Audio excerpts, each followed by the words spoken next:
Alright, hear me out guys. Despite the buns animation, despite the PowerPoint effects, and despite the PNGs, Blue Lock still remains as one of my favorite sports anime of all time.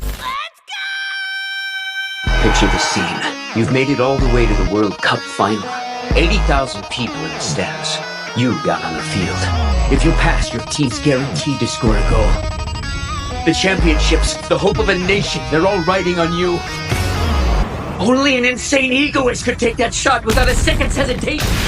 Blue Lock, more like blue balls, because they really edged us for 12 straight episodes just to deliver the most sensational, exquisite, wonderful last 2 episodes arguably in the history of sports anime. I'm glazing right now, but I'm not ashamed to admit that I almost shed a tear whilst watching those last 2 episodes. It's the fact that the bar was set at absolute zero. I had no expectations going into them. So as someone who has played football at a very high youth level, I think I'm the perfect person to speak on this show. So let's cut the yapping and get straight into the meat and potatoes.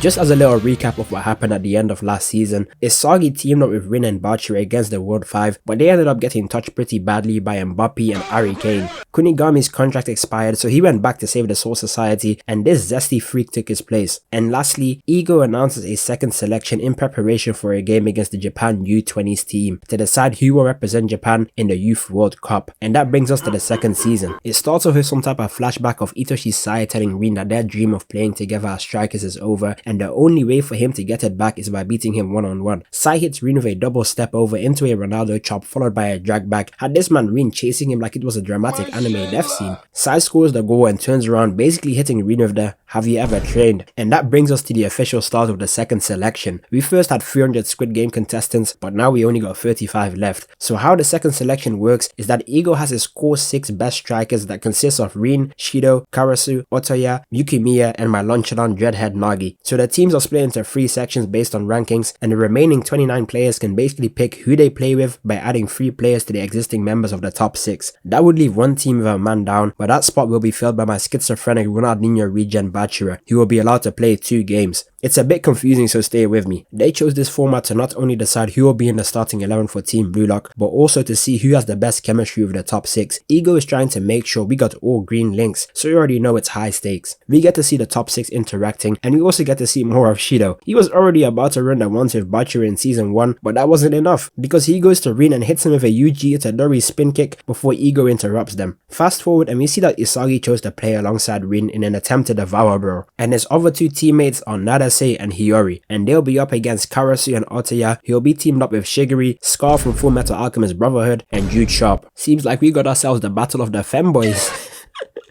I'm sorry. The match kicks off, and honestly, this is insanely hard to commentate. We got moving PNGs, still images, and the zestiest, fruitiest, most batty boy dialogue known to man. Go ahead, officer, and try to collar me, but I'm not about to come quietly.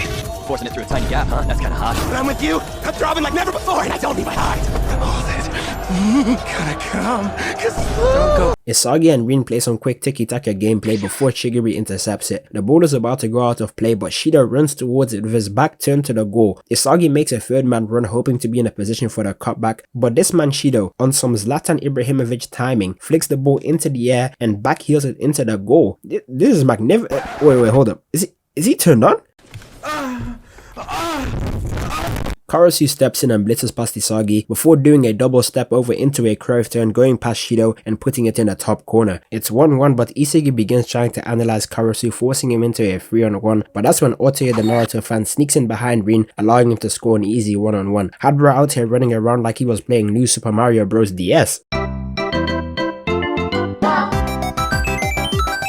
I'm not even gonna lie, the chemistry from number 3 and 4 is on point. They kinda washing Isagi's team right now. They kick off again and Karasu is man marking Isagi, so Rin teams up with Hiyori. Otoya tries to stop Rin, but this man damn near freezes time like he's Byron Love, flicks the ball to the right and curls it into the goal around everyone. The top 4 really showing why they are the top 4. Everyone else is just side characters, and it seems like they've realized that too, because Shigiri locks in and makes a run down the line like Tenya Ida, forcing Karasu to pass the ball to him, allowing him to cross it in for Otoya to make an easy tap in. It's 3-2 to Team B, but Karasu is still on Isagi Isagi, so Hiyori plays the ball to Rin, but this man Shido is straight up tackling Rin just so he can score the goal. This is Tottenham level greed. Whilst this was happening, Isagi summons his domain, Puzzle Sanctorum, and realizes Rin and Shido got absolutely zero chemistry, straight red links, oil and water, Kanye and Twitter. They kick off again and Otie is now cutting off Rin, so now it's time for the side characters to take center stage. Nanase teams up with Isagi, allowing Isagi to shake Karasu's man marking. He passes the ball to Shido expecting a 1-2, but this Kobe Bryant level ball hog does a no touch turn and curves it into the top corner. Who is bro feeding like Lewandowski? Karasu's team kicks off and this time Rin has decided to take on the one-on-one, which allowed Isagi to steal the ball. He passes it to Hiyori and we finally got the battle of the fanboys. Isagi calculates the fact that Shido will try to do the same thing and uses Emperor to get into the blind spot, but he ends up falling just a little bit short due to his physical abilities. Otie clears it, but Rin picks it up, scoring the goal, making it 4-4, but that wasn't enough for Isagi. The job's not finished. Got him out here making faces like going in the Chimera Antark. Rimuru from that time I got reincarnated as a slime explains to Isagi that he needs to think and execute at the same time almost reflexively. If I didn't know any better, he's telling him to unlock Ultra Instinct. It's 4-4 and Karasu plays through Shigiri for a one-on-one, but Hisoka's cousin manages to intercept it, clearing the ball. Nanase passes the ball to Isagi, who's one-on-one with Karasu, doing some prime tiki-taka Barcelona level passing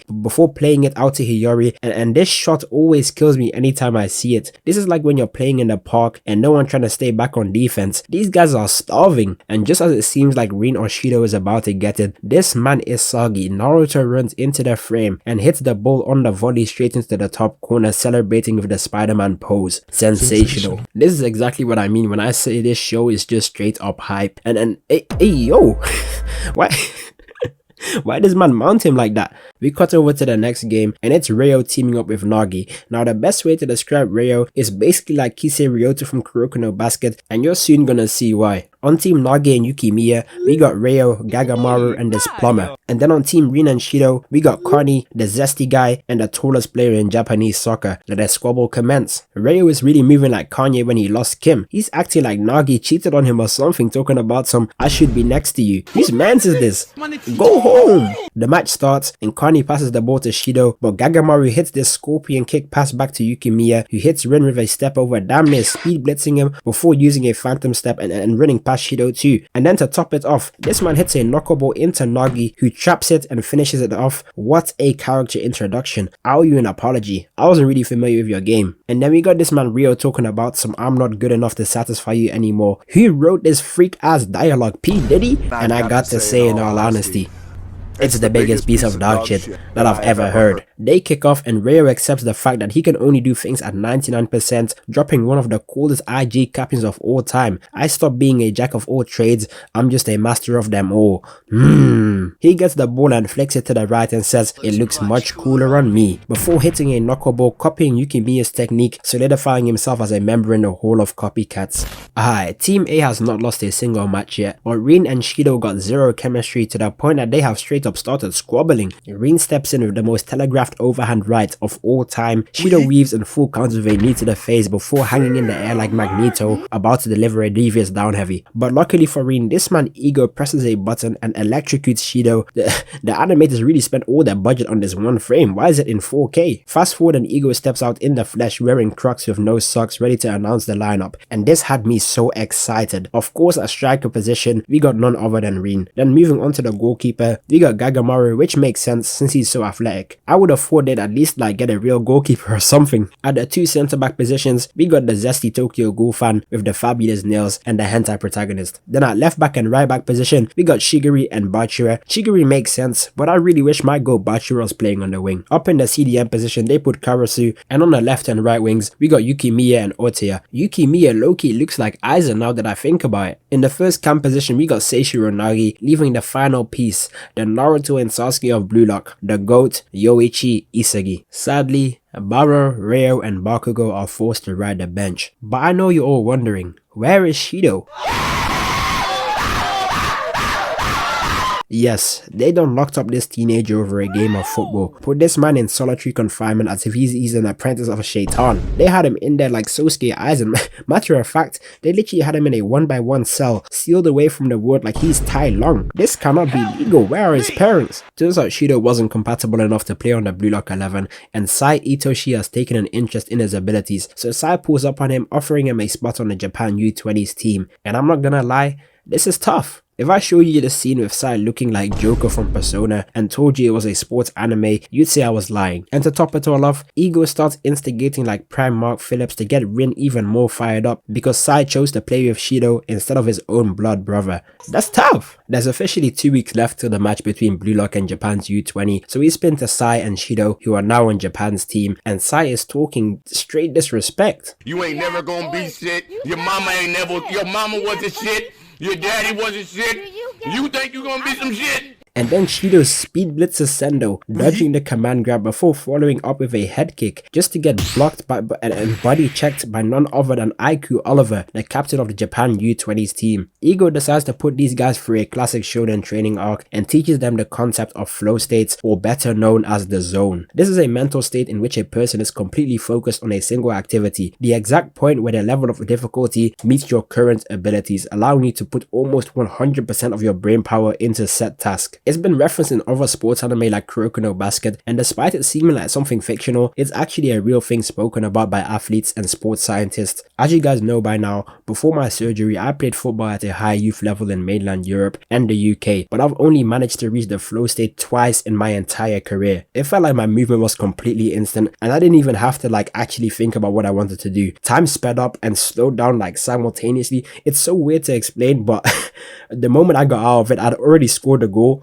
And then, I don't know, it was just insane. Let me know down below if you've ever had like an experience in the zone or like in a flow state. Ego inspires the Blue Lock youth with this knowledge and tells them to try and reach a level where they can tap into the zone at will. Hey, if you're seeing this right now, I kindly ask you that you subscribe. It doesn't cost anything, you know? I want to push my channel as far as possible whilst continuing to yap about random shows. So yeah, join the family. 2 weeks later and it's officially match day, and even though the animation has been dookie juice, there is one thing Blue Lock does like no other sports anime. The ability to build up hype before a big match or moment is unmatched. The art direction, the music, the player-by-player interaction, the background NPCs, and I gotta tell you, it was perfect.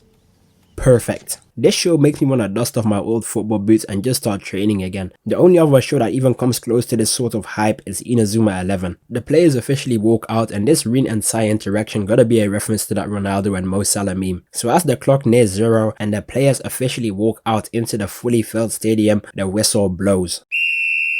Rin, Isagi and Nagi start off the attack, and Blue Lock is playing an all-out attacking formation with overlapping wingbacks. Isagi passes the ball to Bachira, who hits Cloud from Final Fantasy with a double step over before crossing the ball into Isagi, who's making a third man run into the box. I really thought they were about to use the FIFA 20 kickoff glitch, but out of nowhere, Orochimaru's disciple jumps in, summoning Ikans and clearing the ball away with a header. Aiku is basically playing like a sweeping centre back. We are watching Ultra defense drop back 1 depth versus Ultra attacking. The Blue Lock 11 tries to counter down the opposite wing with Otoya, but this black guy with a tattooed hairline like Fusi Tube is shadowing all of Otoya's movements. So Isagi switches the ball to Yukimiya, who nutmegs that one guy from the Shadow Beast, but he manages to catch back up to him and tackles him. Nagi picks up the second ball and gets his back blown out before Aiku manages to pass it to Sae Itoshi on the counter, who long passes it to Sho before Shoyo Hinata backheels it back to Sae, who then lobs the ball into the box for the ace striker Sendo to hit it on the volley. But my gold Gagamaru locks in and pinches it out of the bottom corner. I almost breathed out in relief just for Sae Itoshi to pick the ball up in the tightest angle known to man. I'm talking almost as tight as Anri, but before dinking it into the bottom corner. Don't get me wrong, I'm team Blue Lock all the way, but this man is tough. That's my guy. And then instead of celebrating, he chooses the aura farm while calling Sendo every slur in the book. Your life is as valuable as a summer ant. Aiku out here trying to defend him by saying that goalie is pretty good, but I'm 99% sure this is Gagumaru's first time ever playing in a real match as a goalkeeper. Ego is on his Jose Mourinho timing, talking about some, I'm not feeling the pressure, no. You cannot put pressure on me. Isagi and Rin continue to play straight tiki-taka prime Barcelona style football. They lay it off to Bachira, making it a 3-on-2. Bachira passes the ball to Rin, who drags it all the way out wide, trying to recreate the exact same shot as his big bro. The ball falls back to Yukimiya, who skips past his defender, curling it into the top corner, but Aiku pulls through with a goal line clearance. Luckily, Otoya manages to pick up the loose ball just for this grown man to block it with his face as the ball lands to my nonchalant dreadhead, and as he takes a touch, the music completely stops. Nagi drags it in behind before tap lifting the ball into a fire tornado. Nice to meet you, Japan. My name is Seishiro Nagi!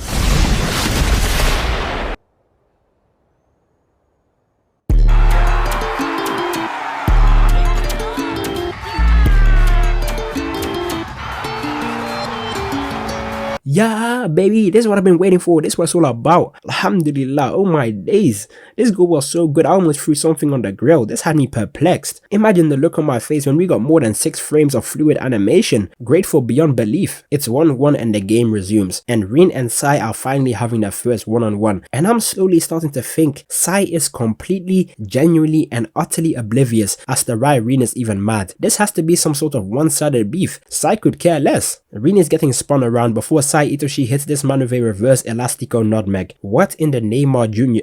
You guys don't understand how disrespectful this is to pull off in a game. Sae continues the attack, but you know a hentai protagonist is about to lock in when we can finally see his eyes. Nico starts scanning the pitch with his LeBron James full court vision before intercepting Sendo's pass, clearing it to Karasu. Karasu does a 1-2 with Otoya, baiting Aiku out of position before bringing in Shigeri on the third man run, who speed blitzes Aiku and crosses it back into Karasu just for Sae to clear it. Unlucky for him, the ball lands at Rin's feet, who's now one-on-one with Aiku. Aiku starts yapping, thinking he shot Rin down, but Rin goes into a Zelda Tears of the Kingdom QuickTime event and traveles the shot into the far right corner.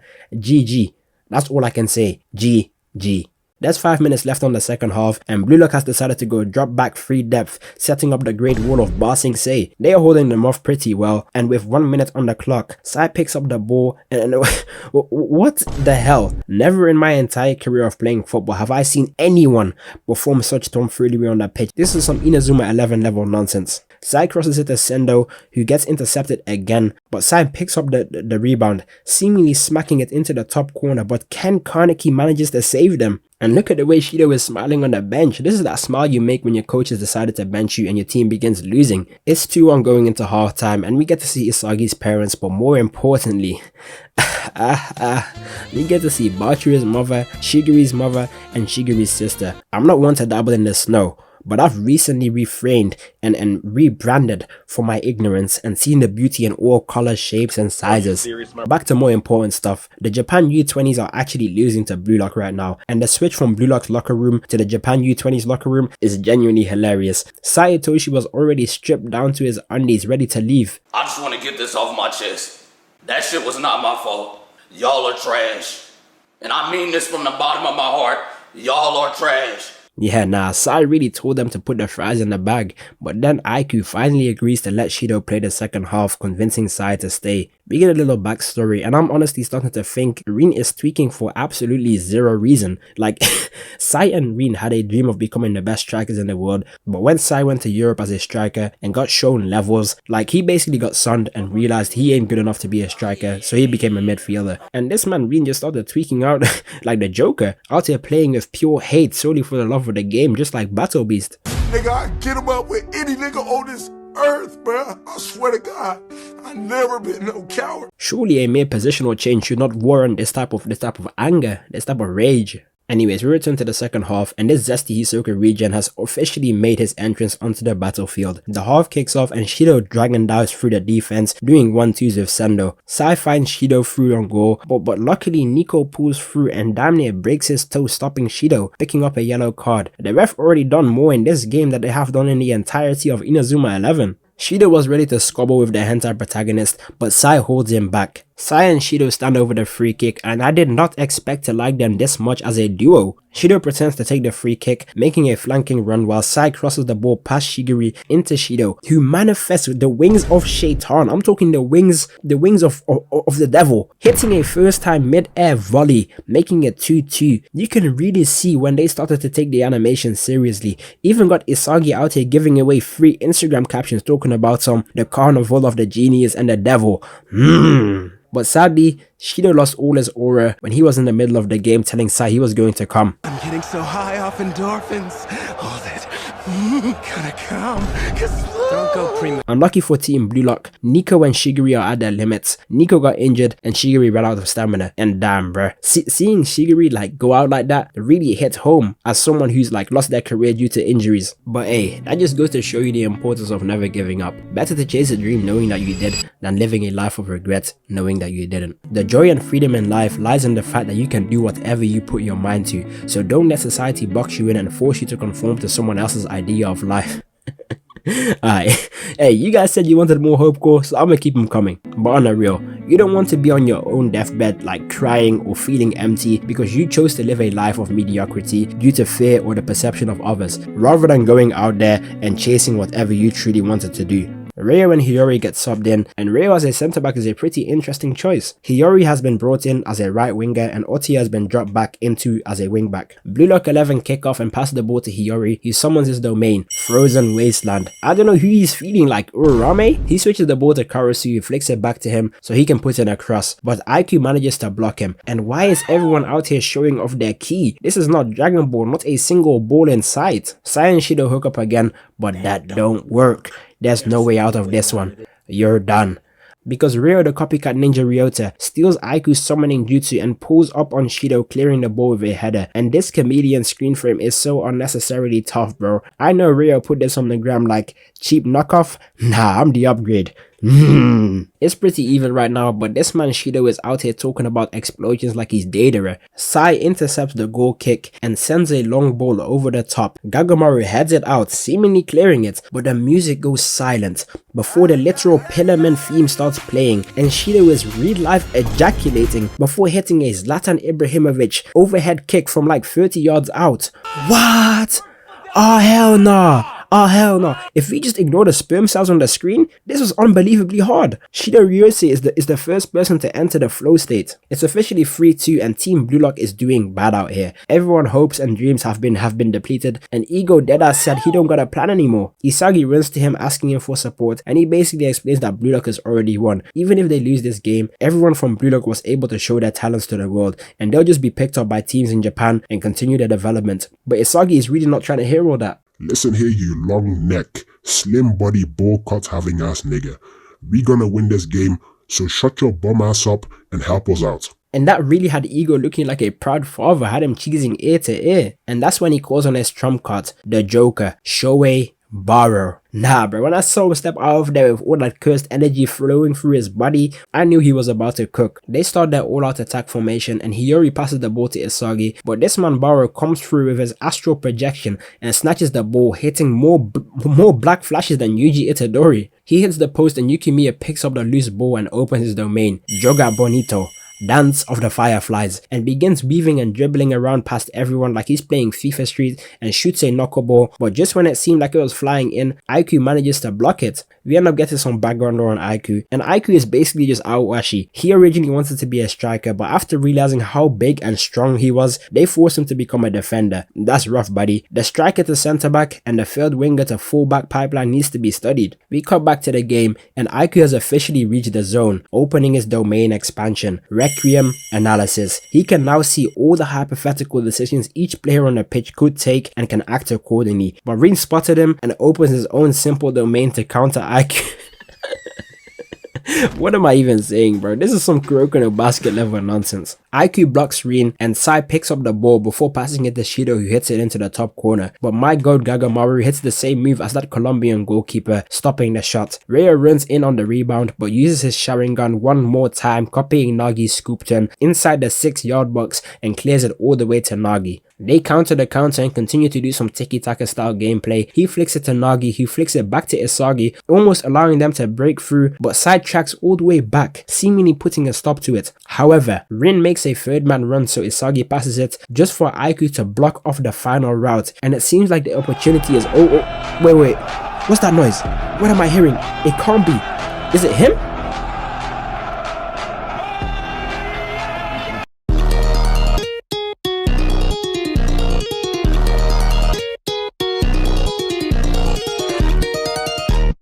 Nah, bruh.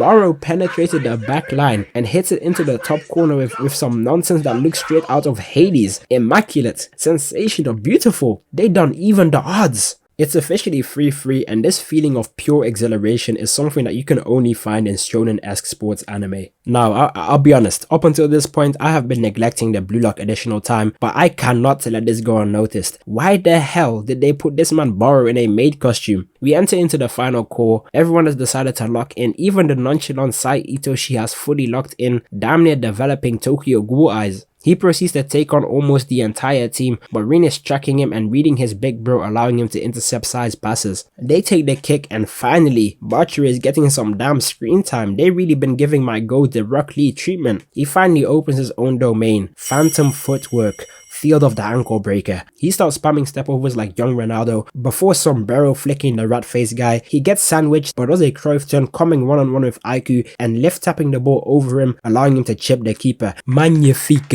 sacre bleu, sacre bleu.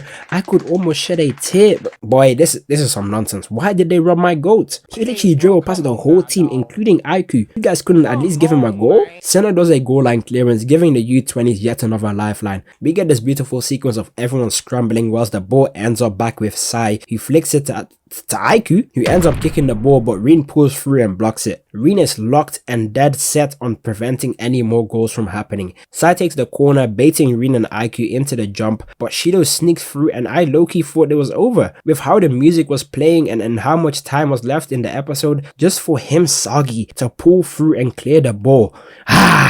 Rin begins having a mental breakdown and starts having an actual Goku in Dragon Ball Super moment, like it's literally the exact same. From my vast experience with sports anime, I thought this was the changing point in Blue Lock. It was gonna turn into the classic power of friendship trope, but I couldn't have been more wrong, and I'm pleasantly surprised, because Rin's sociopathic ass is so against the concept of teamwork that he genuinely goes insane. The cinematography of this end scene just reminds me of something straight out of Sword. Rin's about to ask Isagi if he wants to play a game. One episode, 2 minutes left in the game, and the animators finally decided it's time to lock in, as Rin unlocks his dojutsu, stealing the ball and sticking out his tongue like a wild beast. Rin has decided to rebel against everyone by choosing to beat the U20's defense at their own individual strength. This is some Saiyan pride level bullshit. Rin takes on Neru, baiting him to the left and flicking it through his legs. He then pulls up on Fusitube, beating him by slipping past him. He then takes on Thors in a battle of strength and flips him like a pancake before running the ones with Aiku. Absolute destruction versus pure analysis. Let the squabble commence. Aiku tries to scan Rin, but his chances end up coming all the way down to 0. I thought it was GG's, but Shido sprints back, allowing Isagi to also make a third man run. Rin still has his tongue out and fakes out Aiku before hitting a curve shot, but Aiku still manages to get just enough on it, just for it to deflect against the post when it lands at Sae Itoshi's feet. There is officially 1 minute left on the clock, and you know, in any form of media, TV, anime, hell, even video games, that when the aspect ratio changes, you are about to witness a pure display of absolute cinema. Sae lacroquettes past Isagi, leaves Baro on the floor like Danny Arons, sombrero flicks Nagi, and this man Karasu is becoming more and more likable by the day, because tell me why they had him out here making a final stand like Commander Erwin. As my soldiers do not buckle or yield when faced with the cruelty of this world! My soldiers push forward! My soldiers scream out! My soldiers rage! Rin makes it back, and we finally got our final showdown between Rin and Sae. The terrain changes into an Elden Ring boss arena, and we get this scene of Rin, mind you, not a single football in sight, battling demons in Jahannam, all this so he can run the ones with Sae. You'd honestly think with the way Rin was acting, Sae must have showed him his parents in a genjutsu, getting killed like 5,000 gazillion times. But this is all because Sae became a midfielder. I'm like, bro, what you on? There is clear daddy issues at home. I want to meet your madre, pay my respects to your padre, mi amor. Sae steps towards Rin, and you already know what it is, that the squabble commence. The animation style changes to something straight out of Devilman Crybaby before Sae flicks the ball over Rin as they continue to go play for play. Rin is matching Sae's every move, even forcing Sae to use his Keke Genkai, but that doesn't work because Rin still manages to intercept it. The ball gets cleared and it goes over Aiku, but guess you already foresaw this future.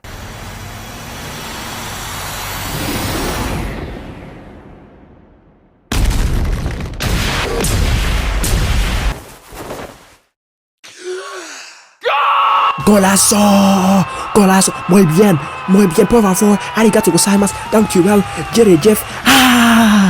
Yeah! Oh my days.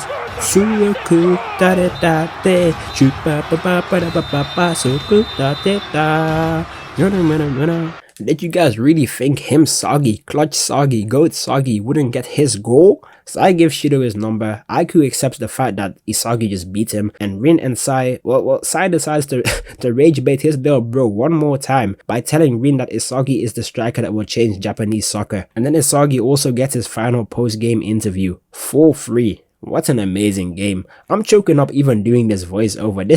This shit means something to me, man. And in the final post-credit scene, it turns out Ichigo managed to save the Soul Society, so they renewed his Blue Lock contract. And this guy with some crazy neck tattoo is talking about destroying Blue Lock. I already know season 3 is going to be insane if they just fix the animation studio. But yeah, that's it from me. If you made it this far, it doesn't even make sense to not subscribe, you know what I mean? Like, you've already made it this far. Make sure to check my Discord link in the description, and also tune into my streams on Twitch so you can see more of my immaculate face. YouTube thinks you'll like this video up next, so check out.